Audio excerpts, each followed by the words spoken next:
today my speech will be about alternatives to teenage pregnancy. It's similar to what she was talking about today, but not the same.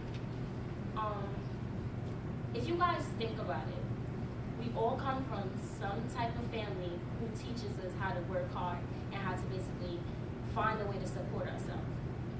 If many of us sitting here come from that hardworking family, that our parents tried our best to make sure our life was easy and everything that we needed were accessible, how do we feel about us being college students, or even being a college professor, have to take care of other people's mistakes?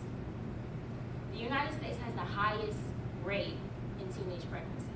And when I first found out this fact, I had to sit and think, like, why is that?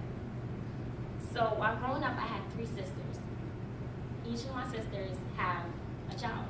So I knew how it was to take a part of being involved in a child's life. So I know it's like a gift from God, like how many people would view it. But one thing I learned from either my father or my sisters through their interactions with their child is that you have to work hard for the things that they deserve or the things that they want. But before you get the things you want, you have to access and just like work for the things you need first.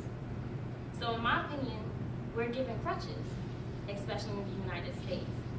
There are many options that are given, such as welfare, or even by living in the projects. These are all government issues programs that are used to take care of us when we slip up or make our mistakes. No one is there to tell us we need to do this, we need to do that to get where we should be.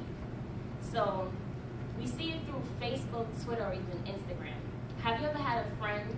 Well, I know I've had a friend that while going to high school, there was 2 girls that I've known, that one, she got pregnant her senior year, and one that was pregnant her freshman year.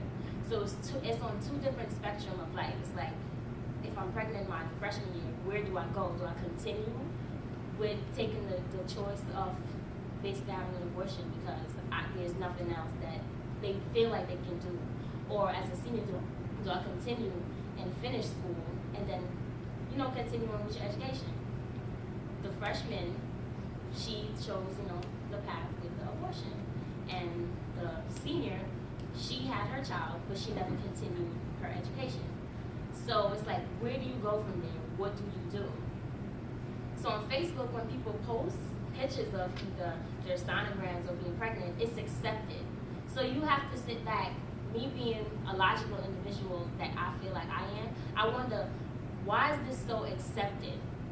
There was a fact that I found that was so interesting. Like, it was a group of age 12 to 21 of full-time students, right? Remember what I said, 12 to 21. Being asked the question of, what would you do if you were faced with an unplanned pregnancy? Why are we asking a 12-year-old, what would they do if they're faced with an unplanned pregnancy? So it's like, why are we rushing this growth spurt? Like, why is a 12-year-old, because I remember when I was 12 years old, I was outside playing in a sandbox or building a dollhouse or something creative. But today it's easy to just sit down and ask a 12-year-old, oh, if you're faced with this, would you choose an abortion? Would you choose an adoption? Or would you just give it up for, I don't know, anything basically, right? Because if they're being faced with these questions, it's like, come on, there's got to be something that's wrong here. So we even see it today on TV with Teen Mom. Who had ever saw that TV show? Why is there a reality show called Teen Mom? And it's so accepted. So it's like, who takes care of these children? Who's taking care of these teenage mothers? And where's the fathers? Nobody really hear about them, right? So there's another interesting fact that in 2008, a total of $10.9 billion each year, $10.9 billion. Where's that money coming from? The same amount of money you pay from your tuition, I know it's coming from there because I know someone has to pay for it. It's coming out of your salary. It's coming out of your father's salary, your mother's salary. Everybody that we know have to play a part in supporting this.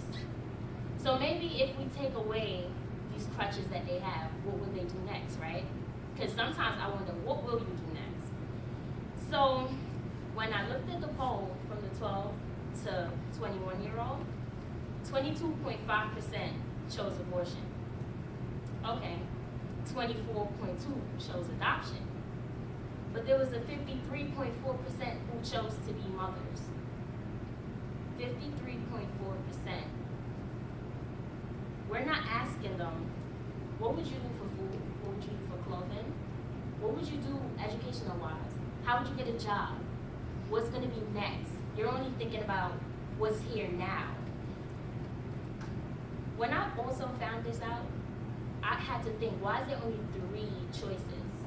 Why is it only adoption, abortion, or being a parent? Whatever happened to not having sex? Abstinence, I mean, it does exist. Because I don't know if the word is in the dictionary anymore since nobody speaks about that. And what happens to just promoting safe sex? Nothing is wrong with protecting yourself if you're going to do something. While I was in high school, we had to have sex education as a part of our curriculum. It's something that everybody had to go through because you need to know what can come from your basically mistakes, like how people look at it. If we think about it, right, and we support this, just like how everybody's basically continuously doing, where do we go from here? That 10.9 million that I just mentioned is coming from us. So the way how I was raised is that you're taught that nothing is given to you, yet we're giving everything away. If I come to you, it's not your fault if you can't handle the situation that you're placed in. So if say a veteran, for example, right? They come from war and they've lost a limb.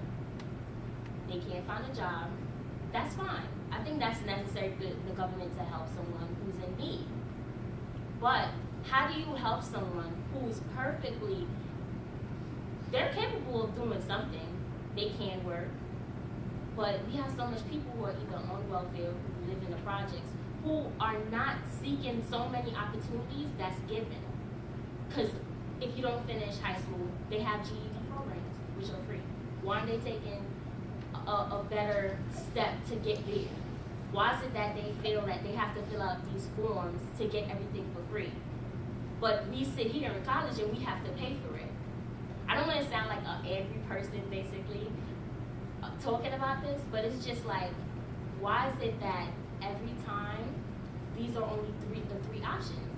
Their parent, have an abortion, or just give it up for adoption.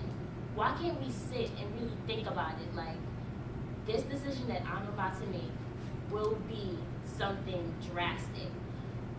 What can I do if I end up in this situation? Now, today, having sex is just something that is just a norm. It's like, I don't know, when I used to be younger reading books, they used to kind of promote the fact that you do not have a child out of wedlock.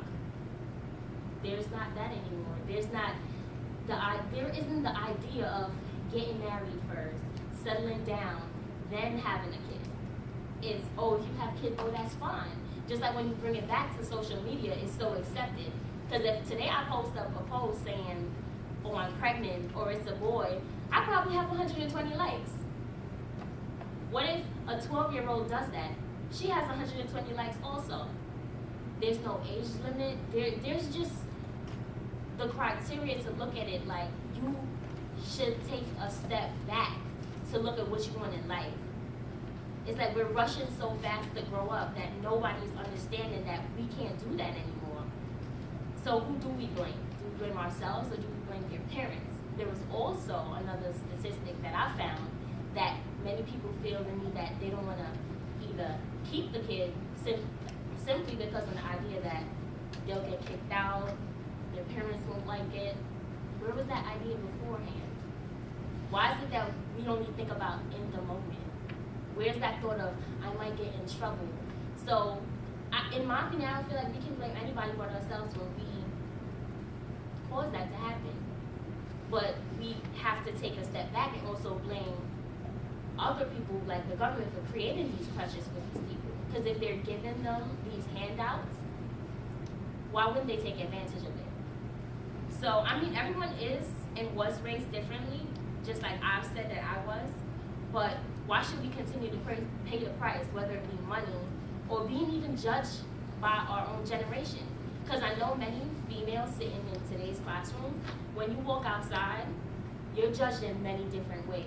Whether it be the type of clothes you're wearing or where you end up in the future. A lot of us, people look at us and they're like, oh, they're gonna get pregnant by this age.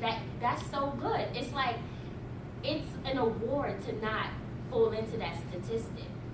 I don't know about you guys, but I know I don't plan to be a part of this statistic. I mean, it doesn't look lame to wait if other people want to view me like that, but I'm far from the crutch game, and I do not plan to sit and wait for someone to lift me up. So that's it. There's other alternatives, you just have to take it.